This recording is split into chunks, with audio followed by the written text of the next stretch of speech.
Subscribe to channel and press the bell icon for the latest update.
پاک بھارت کشیدگی، پاک فضائیہ کے شاہین دفاع وطن کے لیے ہمہ وقت تیار، فضائی سرحدوں کی مسلسل نگرانی جاری۔ دفاعی تجزیہ کاروں کے مطابق کشیدگی کے دنوں میں 24 گھنٹے کامبیٹ ایئر پیٹرولنگ ہوتی ہے۔ کوئی بھی طیارہ ملکی فضائی حدود کے 50 کلومیٹر قریب آتا ہے تو اس کا سامنا کرنے کے لیے گشت کرنے والے طیارے تیار ہو جاتے ہیں۔ آپ سمجھتے ہیں کہ تھریٹ امییننٹ ہے اور ٹارگٹس کو ہم اٹیک نہیں کرنا دینا چاہ رہے، پھر آپ اس کو کامبیٹ ایئر پیٹرول کہتے ہیں، جہاں پہ آپ کے جہاز جو ہوتے ہیں آلریڈی اس پوائنٹ کے قریب فلائی کر رہے ہوتے ہیں جہاں پہ اٹیک کا خدشہ ہے، تاکہ جب جہاز آئیں تو آپ کو ٹائم نہ لگے، آپ آلریڈی ادھر ہیں۔ بالا کوٹ میں بھارتی جنگی طیاروں کی فضائی حدود کی خلاف ورزی کے بعد نشانہ کیوں نہیں بنایا جا سکا، اس پر ایئر مارشل ریٹائرڈ یوسف چودھری کہتے ہیں بھارتی طیارے پاکستانی طیاروں کو دیکھتے ہی پے لوڈ گرا کر فرار ہو گئے۔ تو انہوں نے صرف ان سے زیادہ ڈسٹنس گین کر کے فردر نارتھ میں LOC انہوں نے وہاں سے کراس کی، جو ہی دیکھا گیا تو یہاں سے ہمارے جہاز جو کیپ میں آلریڈی ہوا میں تھے وہ ان کی طرف جانا شروع ہوئے۔ اب اس ڈسٹنس پہ ڈپینڈ کر کے آپ کو چند منٹ لگتے ہیں، ڈپینڈنگ کہ ڈسٹنس کتنا زیادہ ہے۔ لیکن جب انہوں نے دیکھا کہ ہم ان کے بہت قریب پہنچ رہے ہیں، فائرنگ رینج میں ہے جہاں انہیں گرایا جا سکتا ہے، تو انہوں نے اپنے لوڈ گرا کے وہیں سے واپس بھاگ گئے۔ طیارے کے پروں کے نیچے لگا ہوا سامان پے لوڈ کہلاتا ہے، جس میں بم بھی شامل ہیں۔ واپسی کے وقت جہاز کو ہلکا کرنے کے لیے پائلٹ کہیں بھی پے لوڈ گرا دیتے ہیں۔ ایک تو جب آپ نے جہاز کی رینج بڑھانی ہو تو آپ اس کو ایڈیشنل ڈراپ ٹینکس ہمیں کہتے ہیں، فیول کیری کرتے ہیں، نیچے جہاز کے لگتے ہیں۔ پھر دوسرا پارٹ پے لوڈ کا ہوتا ہے کہ جہاں پہ آپ نے بام، ڈپینڈنگ آن دا ٹارگٹ کہ آپ کیا کرنا چاہ رہے ہیں، آپ بام کیری کرتے ہیں۔ وہ بھی بام ایسے ہوتے ہیں کہ انہیں آف کورس فائر بھی کیا جا سکتا ہے۔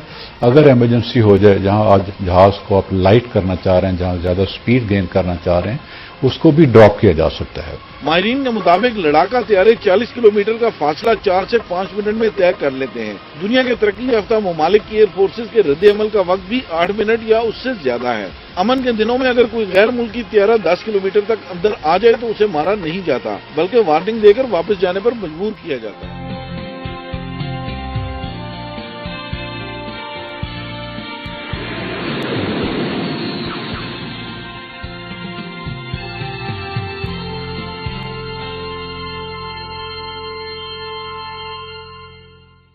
چھ تاریخ کو پاکستان فضائیہ نے ہندوستان کے ایئر بیسز پر حملہ کیا اور 7 تاریخ کو ہندوستان نے بدلہ لینے کے لیے ہمارے دیشوں پہ ہوائی اڈوں پہ حملہ کیا۔ ہم لوگ الصبح یعنی سورج نکلنے سے تقریباً 1 گھنٹہ پہلے یا اس سے کچھ کم و بیش اپنے کاکپٹس میں بیٹھ جاتے تھے، تمام ذرہ بختہ جس کہتے ہیں ہم پہن کر، اور میں ابھی سورج کا طلوع ہوتے ہوئے کافی وقت تھا، میں اپنے کاکپٹ میں اسٹریپ کر کے، اسٹریپ کہتے ہیں، میں سو گیا جی۔ اور پھر کسی سائرن ہوئی، کسی پائلٹ نے آ کر ہمارے جہاز کے فیوزلاج کو ناک کیا، تو میں نے آنکھ کھولی اور اللہ کے فضل سے اس وقت میرے زبان سے کلمہ نکلا، بسم اللہ الرحمن الرحیم، بسم اللہ الرحمن الرحیم میں نے پڑھی. مجھے معلوم تھا کہ اس مارکے میں کچھ ہوگا.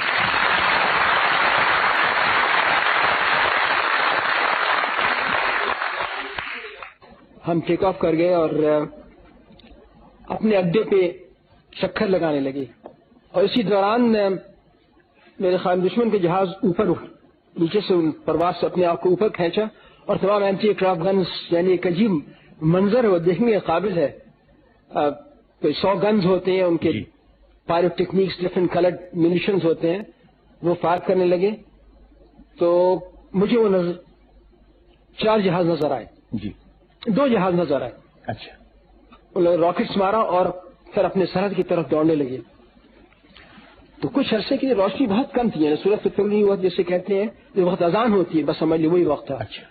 تو ہم نے معلوم تھی کہ وہ مشرق کی طرف جائیں گے، تو مشرق کی طرف میں اور ہمارے ایک ساتھ جو ہمارے ونگ مین تھے وہ دونوں نے اس تعاقب کی اور ایک بار جی ہمیں 2 جہاز نظر آئے. تو بہت نیچے پرواز کر رہے تھے، یعنی کوئی 50 فیٹ یا 100 فیٹ زمین سے اوپر. اچھا.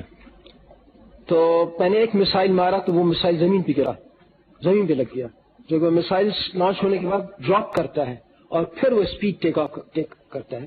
بہرحال دوسرے یہ سرگودا کے ہوائی اڈے کے گرد ہائی ٹینشن وائرس ہیں، ان کی یہ تقریباً 100-200 فیٹ ہوتے ہیں.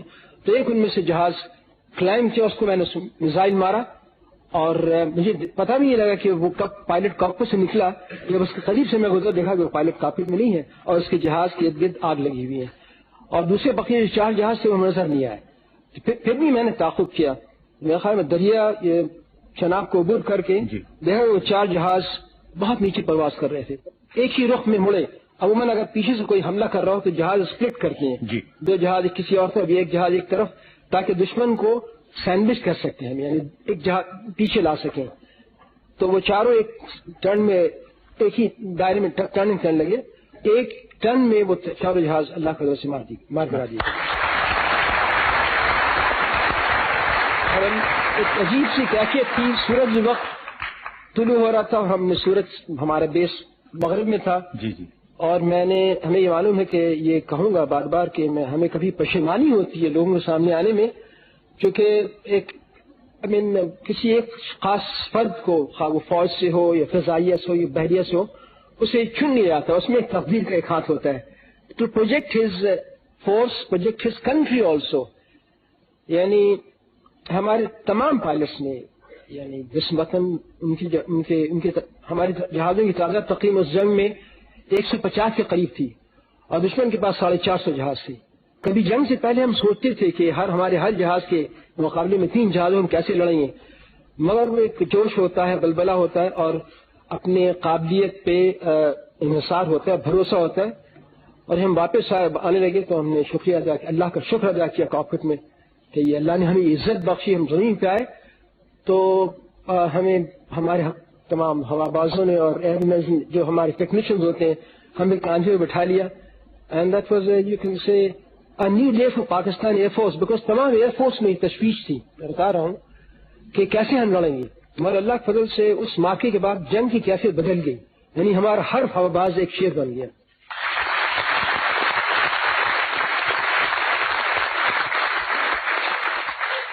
ہم لوگوں نے جو کام کرنا تھا ہماری جنریشن وہ کر کے چلے گئے.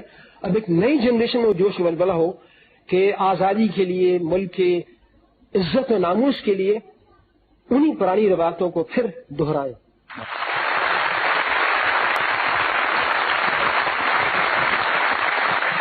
اللہ کے فضل سے اس بر صغیر میں ہمارے آباء اجداد نے 800 سال تک حکومت کی ہے. اور ہم یعنی اکثر شاید میں اخباروں میں دیکھتا ہوں، انٹلیکچوئل سرکلز میں دیکھتا ہوں کہ ایک پیسمزم ہے کہ under the present circumstances, I would say this, کہ one of the leading editors of a journal on 14th August wrote an article, you see, and it was so pessimistic. I wanted to really meet her and say that I have no doubt in my mind that Pakistan's integrity is absolutely beyond doubt. Every nation in the third world faces similar problems. Which nation in the world doesn't face similar problems? Does India face similar problems? کیا Egypt مصر کے ساتھ وہی problem نہیں ہے؟ ترکی کے ساتھ economic problems, structural problems. ایک روایتی سوسائٹی تہذیب میں بنیادی تبدیلیاں آ رہی ہیں اور قیادت یعنی عظیم قیادت تو ہر روز پیدا نہیں ہوتی. عظیم قیادت قائد اعظم جیسی قیادت تو صدی کے بعد پیدا ہوتی.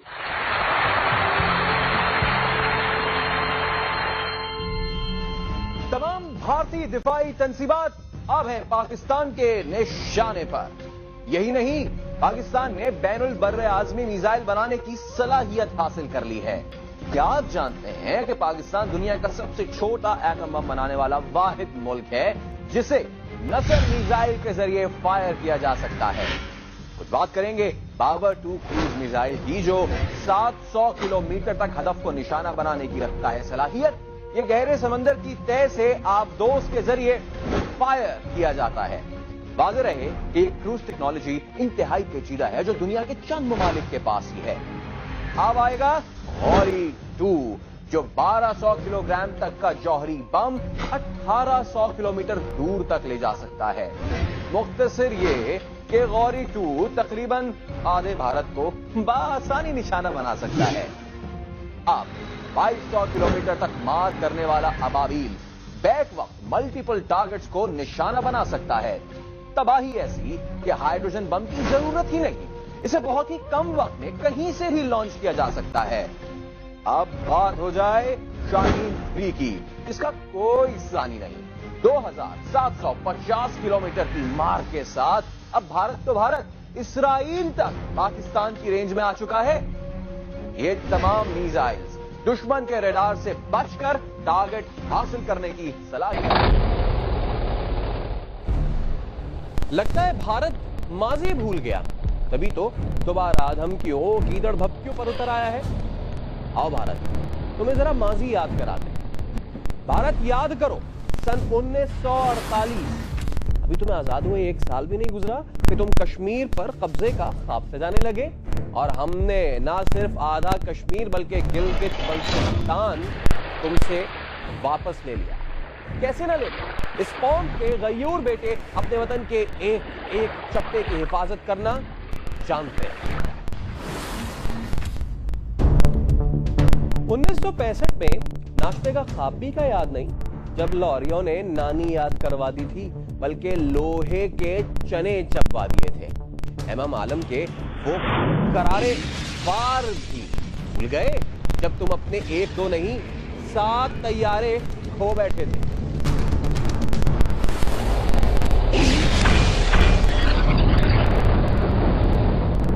چونڈا کا میدان بھی کیا یاد نہیں جب تم بھیک مانگنے اقوام متحدہ کے در پر پہنچ گئے تھے کہ کوئی تو بچا لو، لیکن کوئی بھی تمہارے ٹینکوں کا قبرستان بننے سے نہ بچا پایا.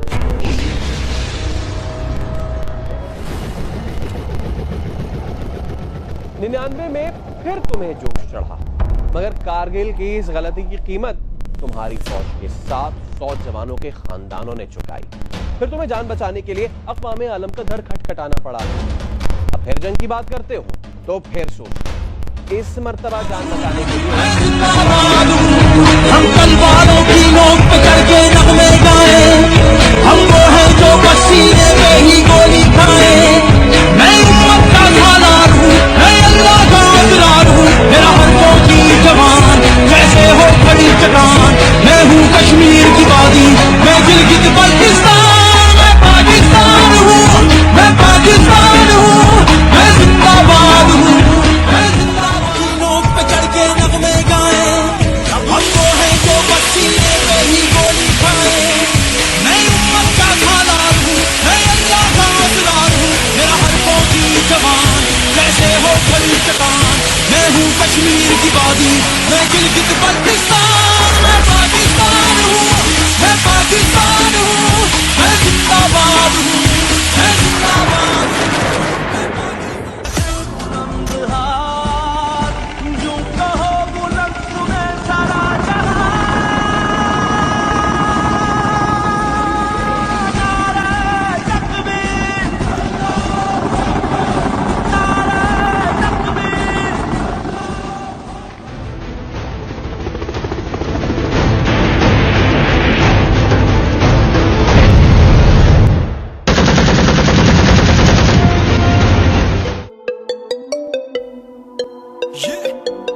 Raja the Punjabi rap star.